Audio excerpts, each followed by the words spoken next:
The fallout between Prince Harry and the chair of his once beloved charity, Sentebale. Kinsey, Sophie Chandauka has became the chair back in 2023. She's made a series of damaging allegations against the Sussexes. Now she's being accused of playing the race card. Doesn't she know only Meghan is allowed to do that? Exactly. Not only that, I love the fact that Harry and Meghan's team are briefing the Telegraph that she didn't actually go to school for this doctor title. It's honorary, as if she shouldn't be using it because she didn't earn it. Meghan, you make us call you Duchess of Sussex. The hypocrisy is astounding. But the race baiting thing, yes. Oh my gosh, pot meet kettle. The exact same scenario. And I don't know if you saw one of Prince Harry's friends from Eton speak on his behalf to the Daily Mail, saying that Dr. Sophie is simply just jealous of Meghan Markle because she wasn't the most important woman of color on the stage. I cannot believe that he would put that out into the universe. Ooh, that is incredible. Yeah, that is playing the sort of games that they accuse the royal family of playing. Now, let's talk about Morgan Wallen. We discussed it earlier in the week. He's now capitalising on the controversy surrounding that abrupt exit from Saturday Night Live.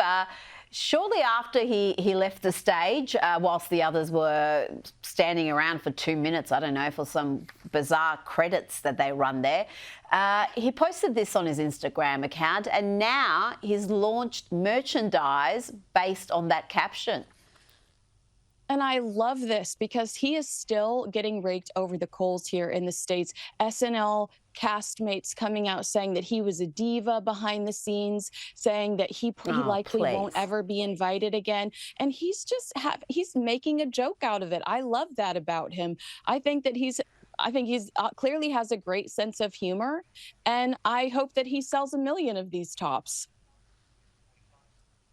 Now, during Wednesday's episode of Michelle Obama's new podcast with her brother Craig Robinson, the former First Lady had a bit of a go at her husband Barack for his apparent lack of financial responsibility. Would you be attracted to a guy who's not financially sound when you meet him? I married one. Don't you like that alley-oop I just threw you? Oh, Kinsey, this podcast looks terrible, but tell me, have we learned anything interesting apart from that little tidbit? I think if we're learning anything, it's that this woman has little to no respect for her husband, who's put her in the position she's in to sell books to thousands of people and sit on a podcast and shoot the you-know-what with her brother. I think that she continues to disrespect him on this podcast, and I wonder what the ultimate objective is. I agree with people like Maureen Callahan that say she's trying to brand herself away from former President Obama. And why? Because you don't want to be married to him forever? I think that that's a legitimate question. Well, that were rumours circulating very heavily for the last, 3-4 months about whether they are together. He's appeared by himself at several events where you would expect her to be there, including President Jimmy Carter's funeral. So there's no wonder there's a little bit of scuttlebutt about that. Kinsey, it's always a pleasure. Thanks for your time tonight.